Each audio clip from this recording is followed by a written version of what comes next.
바울은 4장 1절을 시작하면서 우리가 비밀을 맡고 있다 이렇게 이야기를 합니다. 여기서도 지난주, 지지난주에 제가 이 비밀에 대해서 설교를 한 것처럼 여기서의 비밀은 그리스도이고 십자가의 도입니다. 그러니까 신이신 하나님이 낮아져서 인간이 되시고 성육신 되신 그 길, 그렇게 걸어가는 길을 비밀이라고 표현을 합니다. 성경에 언급되지 않은 어떤 감추어져서 우리는 알 수 없고 특정한 사람만이 알고 있는, 즉 우리만이 알고 있는 어떤 감추어져서 특별한 사람만 해석할 수 있는 것을 의미하는 게 아니라 이미 감추어졌다가 이미 다 드러나 버린, 그리스도의 오심으로 이미 모든 사람들에게, 이방인에게까지 공개되어져 버린 그것을 지금도 여전히 예전의 비밀이었기 때문에 비밀이라고 표현을 하는 겁니다. 아직 여전히 비밀이라는 의미가 아닙니다. 다 드러난 십자가의 도를 비밀이라고 표현하고 있습니다. 요거는 1, 2, 3장을 강의하면서 제가 계속 설명을 했기 때문에 혹시 더 자세히 이 비밀에 대해서 알고 싶으면 앞장을 좀 돌아봐 주시기 바랍니다. 즉 여기서의 이 비밀은 여기에 나타나 있지 않은 어떤 특별한 것이 아니라 하나님의 낮아지심과 성육신, 십자가에서 돌아가심으로 우리를 구하신 그 십자가의 길, 십자가의 도를 비밀이라고 이야기를 하고 있습니다. 그리고 2절을 살펴보면 굉장히 오해되는 구절, 오해돼서 설교되는 구절 중에 하나입니다. 2절을 보면 맡은 자들에게 구할 것은 충성이니라 이렇게 해서 마치 그 맡은 자, 그 비밀을 맡은 자가 여기 기록된 대로 사도들이며, 그리고 그 비밀을 맡은 자가 지금은 목회자가 되어서 목회자에게 사람들이 순종해야 하는 것처럼, 충성해야 하는 것처럼 오해되어서 설교가 되어지지만 전혀 그런 의미가 아니라 여기에서 충성이 누구에게 해당되도록 표현되고 있냐면 맡은 자, 즉 바울에게 표현되고 있는 겁니다.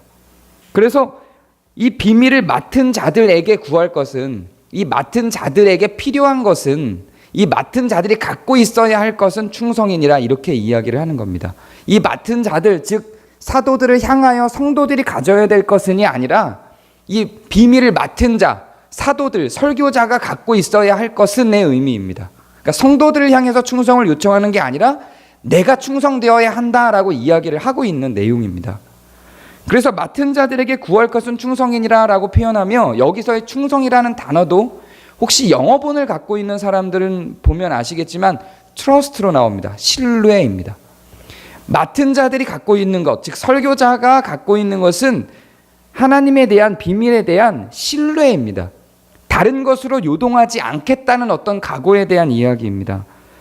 그래서 그 뒤에 나오는 내용을 이어보면 너희에게나 다른 사람에게나 판단 만드는 것이 내게는 매우 작은 일이라 이렇게 표현하는데, 여기서 매우 작은 일이라도 원어를 봐도 그렇고 영어를 봐도 그렇고 little로 나옵니다. 이게 무슨 얘기냐면 없다는 얘기입니다. 거의 없다. 너희들이 나를 어떻게 생각하는지, 너희들이 나를 어떻게 판단하는지, 너희들이 나에게 뭐라고 하는지 그건 내게 영향이 별로 없다, 이런 의미입니다. 너희들이 나를 다르게 생각한다고 할지라도, 너희들이 나를 비판하고 비난한다 할지라도 이 비밀에 대한 나의 신뢰, 이 비밀에 대한 나의 충성은, 맡은 자로서 이 비밀에 대해서 내가 갖고 있는 생각은 변하지 않는다라고 하는 것을 선언하는 겁니다. 내가 전하고 있는 이 말은 확고하다라고 하는 이야기입니다. 여기에 대한 해석은 2장에서 우리가 나눌 때 2장 마지막 절에서 이미 한번 살펴본 바가 있습니다. 남에게 판단받지 않는다, 신령한 자는 남에게 판단받지 않는다라고 하는 표현으로 동일한 표현이 거기도 있었습니다.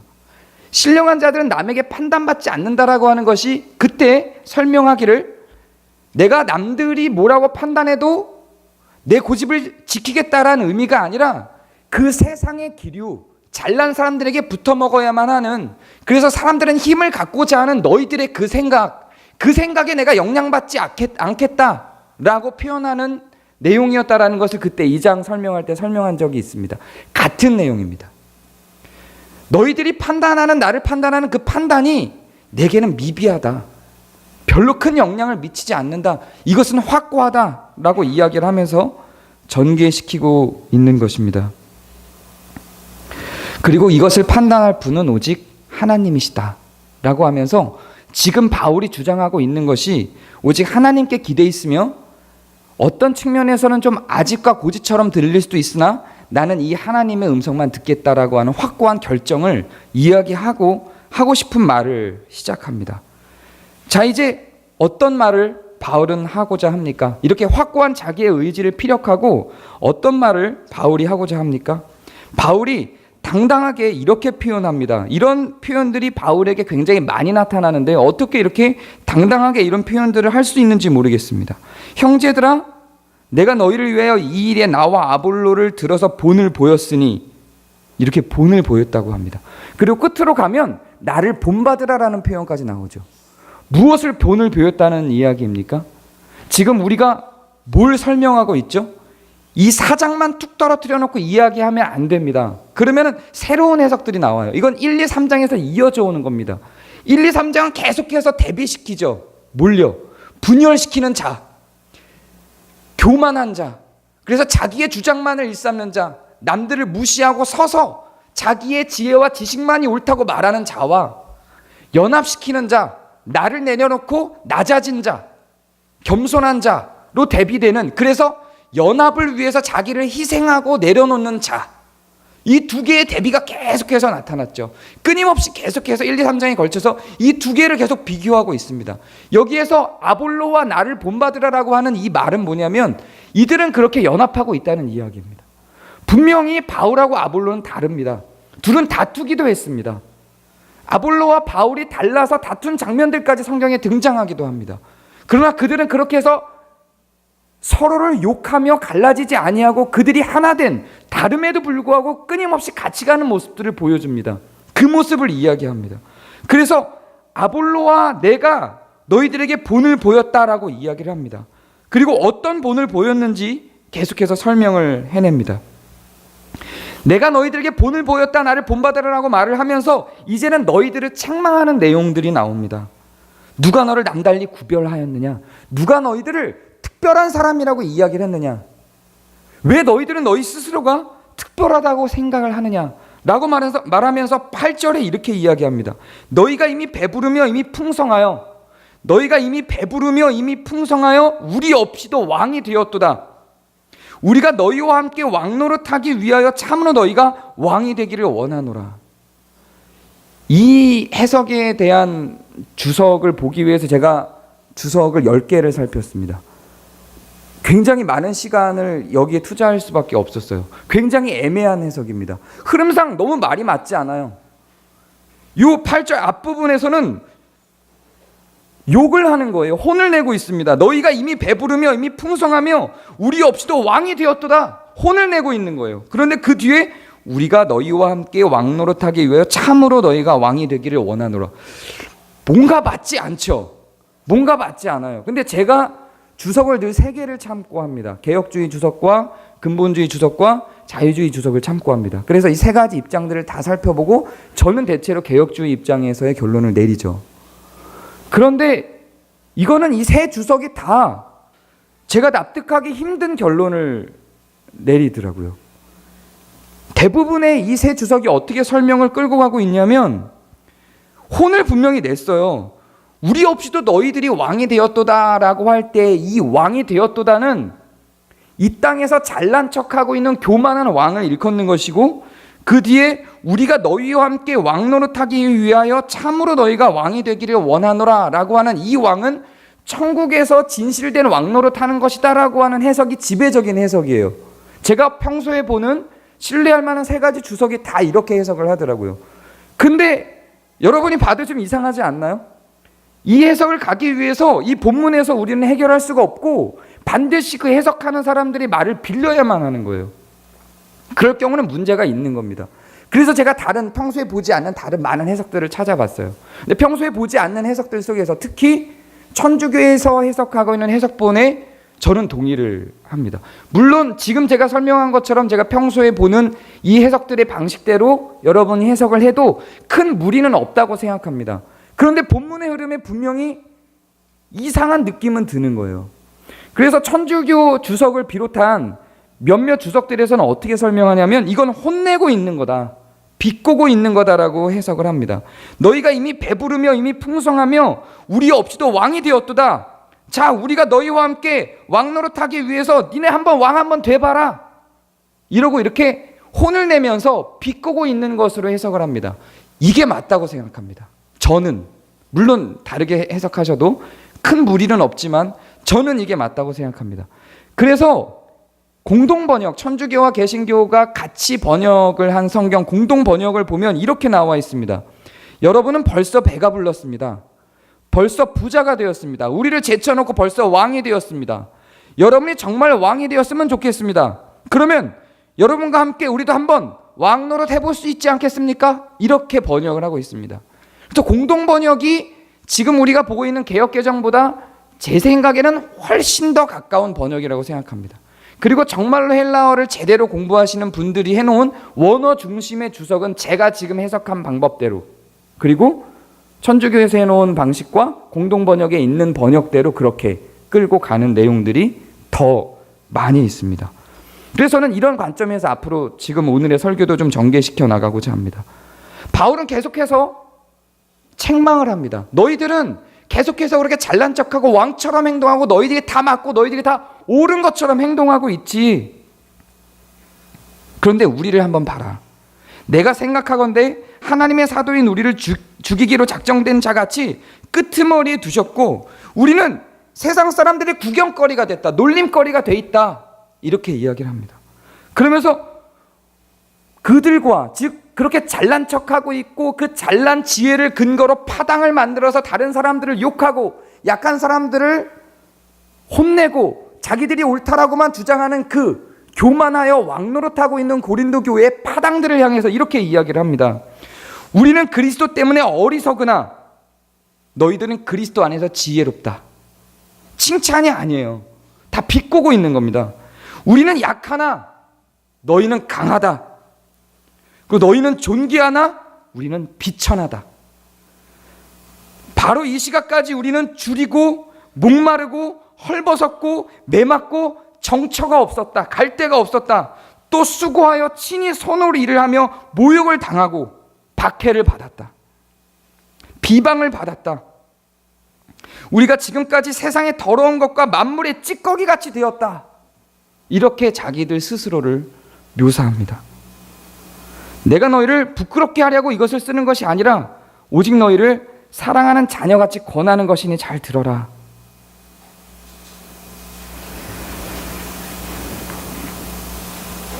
사랑하는 여러분, 그러면서 바울이 뭐라고 이야기합니까? 나를 본받아라. 이렇게 이야기합니다. 나를 본받아라. 뭘 본받으라는 거죠? 바울의 잘남과 율법학자로서 율법을 많이 알고 있는 것과 박사로서 사람들을 가르치는 것과 복음을 잘 전할 수 있는 언변과 이런 것들을 이야기하면서 나를 본받아라 라고 이야기하는 게 아닙니다. 19절에 보면 교만한 자들의 말이 아니라 그 능력을 알아보겠다고 이야기를 합니다. 교만한 자들의 말과 그 능력을 대비시켜 놓고 있습니다. 교만과 능력을 대비시킵니다. 그리고 20절에서는 하나님의 나라는 말에 있지 않고 능력에 있다라고 합니다. 나를 본받아라. 그리고 교만한 말을 하는 너희와 능력이 있는 걸 분리시킵니다. 그리고 하나님의 나라는 그 교만한 말에 있지 않고 능력에 있다고 합니다. 그리고 나를 본받으라고 합니다. 그렇다면 여기서의 능력은 뭘 의미합니까? 여기에서 능력은 파벌을 이루고 우리 편을 만들고 내 말이 맞다고 주장을 하고 그래서 내가 강한 것과 내 말이 맞는 것을 증명을 해내고 왕노릇을 하며 내가 결정권을 갖고 선택권을 갖고 있는 것을 주장하고 있는 것이 아니라 그걸 의미하고 있는 것이 아니라 여기에서의 능력은 바울과 아볼로가 한 것처럼 헐벗고 목마르고 수고하고 모욕을 받고 비방을 받고 더러운 것과 찌꺼기가 되어져 버리는 것을 능력이라고 표현을 하고 있습니다. 그러면서 나를 본받아라 이렇게 이야기를 하는 겁니다. 이게 능력입니다. 이렇게 하는 게 훨씬 어려운 겁니다. 남을 통치하고 다스리고 이기고 나를 증명해내는 것이 어려운 게 아니라 이렇게 비천한 데 처하고 찌꺼기가 되는 것, 이것이 훨씬 더 어렵습니다. 혹자들은 이렇게 이야기를 합니다. 이런 오해는 불식되어야 합니다. 이제 다음 주와 다다음 주에 설교에 가면 이 부분을 또 더 자세히 다룰 건데, 이렇게 오해를 합니다. 그래, 비천한 데 처해야 되니까 나는 기독교적 가치를 위하여 일하지 않겠어. 자, 비천한 데 한번 처해보자. 노숙자가 되는 거죠. 이걸 의미하는 게 아닙니다. 세상에 악한 것들이 있고 세상에 강한 것들이 있습니다. 그 강한 것들의 머리를 조아리고 그 강한 것들 앞에서 미천하며 그 강한 것들 앞에서 찌꺼기가 되라는 의미가 아닙니다. 바울이 그리하지 않았습니다. 아볼로도 그리하지 않았습니다.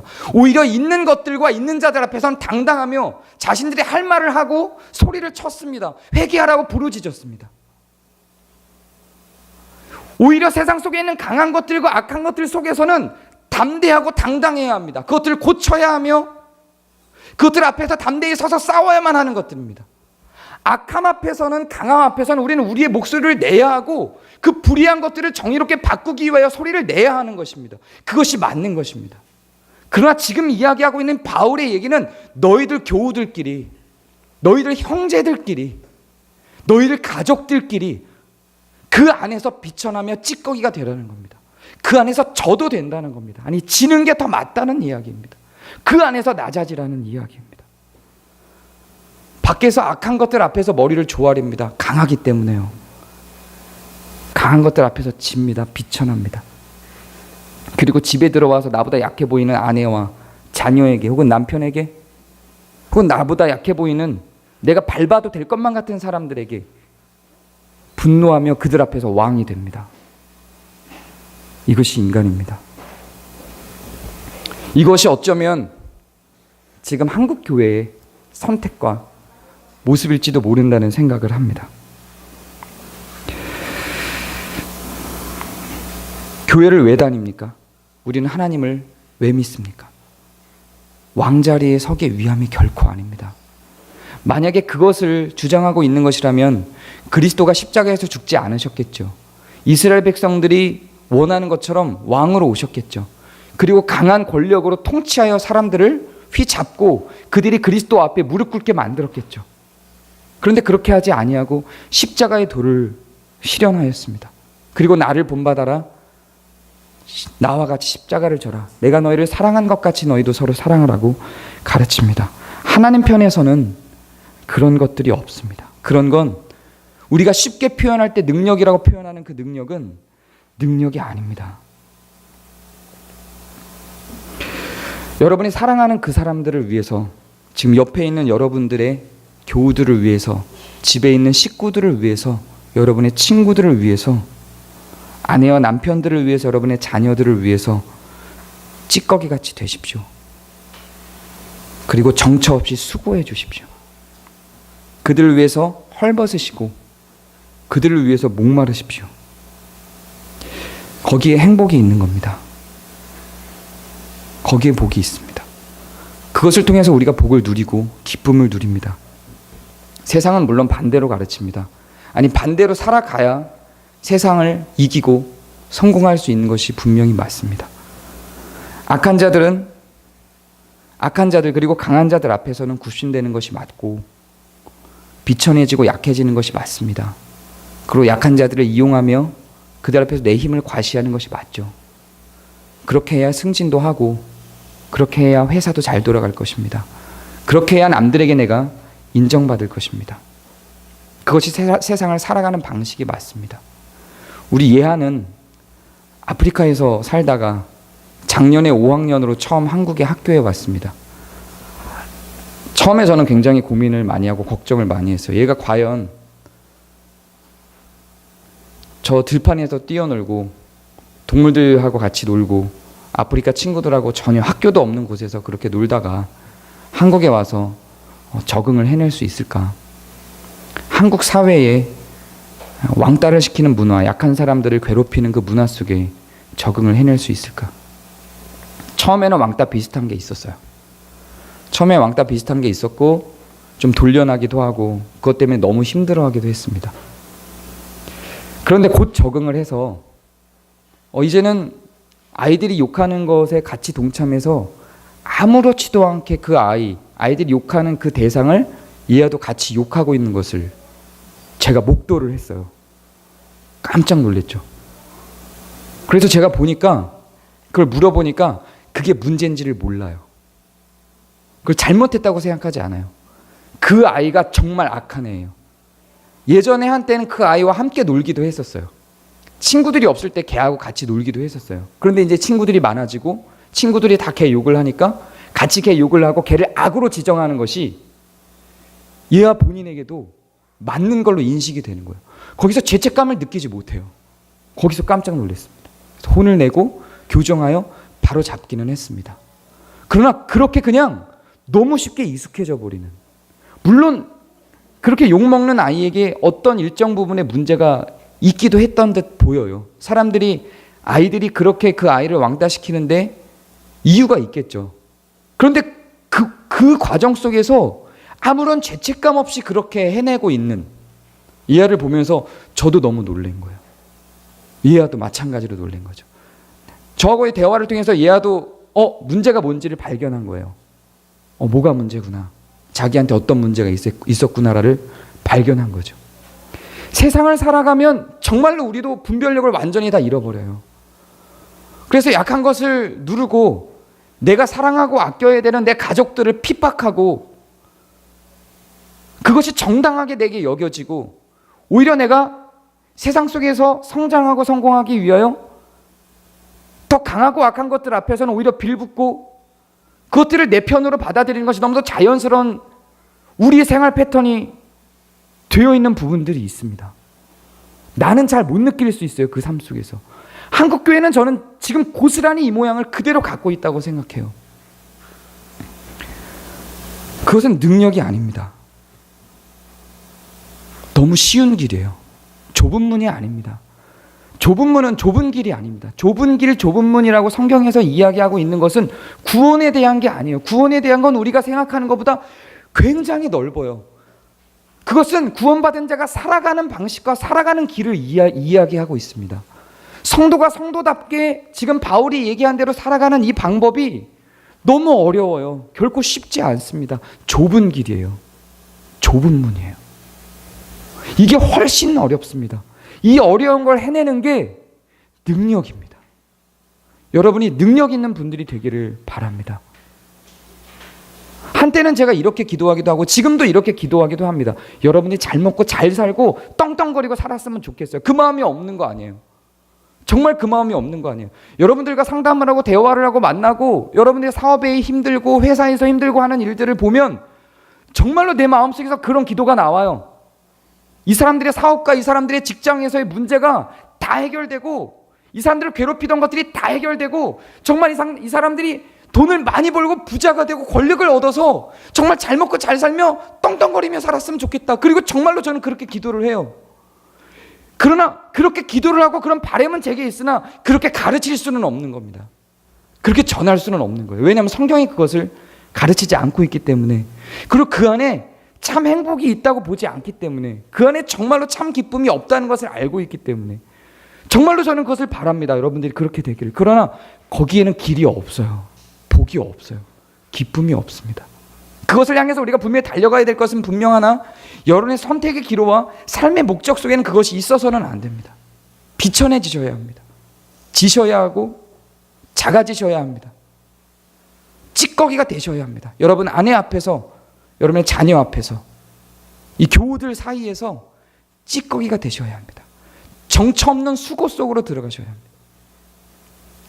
정말로 거기에 복이 있는지, 정말로 그 안에 기쁨이 있는지 한번 해보자고요. 제가 타겟 설교를 한다고 우려하시는 분들이 제가 타겟 설교한다고 했더니 저는 타겟 설교를 합니다.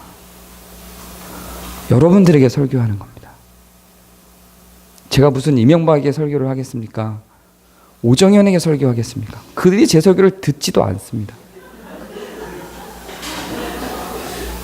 제가 자주 듣는 설교, 목사님들의 설교 중에 이런 거 있어요. 막 설교를 해놓고 여러분들한테 하는 얘기가 아니라 저기 천호동 교회 사람들입니다. 그럼 왜 여기서 설교를 해요? 천호동 교회를 가서 해야지. 여러분들에게 하는 말입니다. 저에게 하는 말이기도 합니다. 우리에게 하는 말입니다. 물론 어떤 사람들은 잘 해내고 있기도 합니다. 우리 교회는 사실은 비교를 굳이 하자면 대체로 잘 해내고 있는 것이 분명합니다. 대체로. 저도 잘 압니다. 이런 것들이 싫어서, 그렇게 강한 것들에 붙어먹는 한국교회가 싫어서 모인 사람들인 거 압니다. 그래서 그 정신과 가치가 굳이 제가 이렇게 강하게 설교하지 않아도 여러분들에게 잘 녹아있는 거 압니다.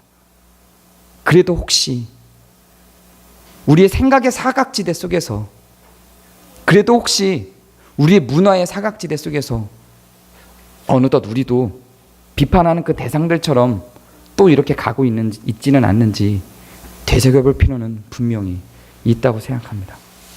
다음 주에 더 자세히 살펴보겠지만, 물론 계속해서 이야기하지만 오해하실까 봐 계속해서 이야기하지만 불의에 대한 이야기가 아닙니다. 불의하고는 전혀 상관없는 우리 안에서의 성도들 사이에서의 차이, 다름에 대해서 이야기를 하고 있는 것입니다. 그 앞에서 그 다름을 적으로 간주하거나 우리의 파당이 아닌 것으로, 형제가 아닌 것으로 간주하거나 그것을 악이나 불의로 간주하지 말고 그것을 우리와 하나 되게 받아들여 그 다름을 위해서 내 다름을 포기할 줄 아는 모습에 대해서 이야기하는 겁니다. 그들의 다름과 내 다름이 다를 때 내 다름이 그냥 찌꺼기가 되어도 된다라는 이야기를 하는 겁니다.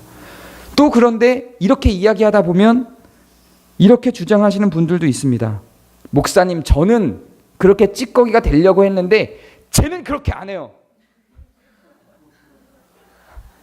쟤는 왕이 되려고 해요. 그래서 제 앞에선 제가 찌꺼기가 될 수 없겠어요. 그건 그 사람의 몫이에요. 그건 그게 불의라면 지적하고 싸워야 되는 게 맞아요. 그런데 그게 그냥 다름이면 그건 그 사람의 몫이에요. 내가 그냥 찌꺼기가 되면 됩니다. 내가. 그리고 그 사람은 그걸 갖고 왕 노릇을 하면 그냥 왕 주십시오. 그게 불의가 아니면 그냥 왕 주시면 됩니다. 그리고 그 사람이 왕 노릇해서 막 호령하게 두세요. 그러면 그 왕 노릇해서 호령하는 사람을 제외한 나머지 사람들은 다 알아요. 바울의 마음을 갖고 그 사람을 바라봅니다. 그리고 언젠가 이 안에서 다른 사람들의 찌꺼기가 되는 바울이나 아볼로 같이 행동하는 다른 사람들을 보며 그들도 찌꺼기가 돼요. 그냥 말을 해도 안 들으면 그것이 불의가 아니라면 그냥 두는 겁니다. 그리고 중요한 건 나예요, 나. 중요한 건 내 삶이고 내 선택이고 내 길이에요. 나만 좁은 길을 가면 되고, 나만 좁은 문으로 들어가면 되고, 나만 찌꺼기가 되면 돼요. 나는 찌꺼기가 되려고 그랬는데 제가 같이 안 돼서 건더기가 되겠어라고 하지 마시고, 나는 좁은 길을 가려고 그랬는데 쟤는 안 들어가려고 그래서 나도 넓은 길 안에 있을 수밖에 없어요라고 하지 마시고, 그들의 선택이 어떠하든지 간에 나는 그냥 좁은 길로 가면 됩니다. 그런 사람들이 한 명 한 명 더 많아지면 여러분의 가정 안에 복이 누려지고 이 교회 공동체가 안식이 되는 공동체가 점점 더 되게 될 것입니다. 우리 능력 있는 교회, 능력 있는 가정, 능력 있는 여러분이 되기를 소망합니다. 자, 기도하겠습니다.